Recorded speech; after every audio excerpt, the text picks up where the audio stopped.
Jamankira महुलपाली area रे आमर electric wire चोरी होची ट्रांसफॉर्मर कॉइल चोरी होची एल्युमिनियम कॉइल कपर कॉइल एवं इलेक्ट्रिक वायर सब चोरी होतिबार अभियोग होगा द्वारा केस होती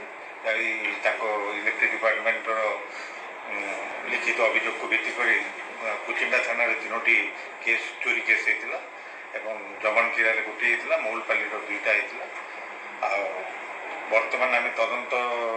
करने घटनार कौ मैंने दोषी अच्छा दृढ़ कार्यानुष्ठान नापी Sambalpur SP sir Shri Mukesh Kumar Bhamu IPS निर्देश अनुसार आम गोटे स्वतंत्र टीम गठन कराइला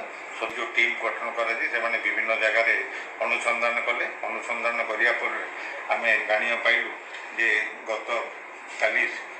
जो तार चोरी करने आम कुचिंडार एक अंचल से बस गोटे मीटिंग करते तार चोरी करने जो प्लानिंग करते पुलिस जाए रेड कर रेड कर धरा जाइला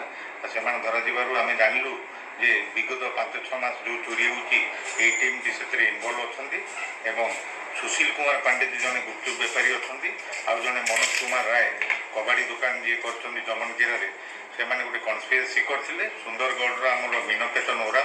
जमनकीरार बड़फलिया गाँव तीरनाथ खिचड़ी और लक्ष्मी छेंडिया और कुचिंडा एरिया लेपिकानी गाँव हरेश किसान सहित आउ 4-5 जन अच्छा से मिसिकी ये विभिन्न एरिया रे राति सब कपर वेयर एल्युमिनियम सब चोरी करते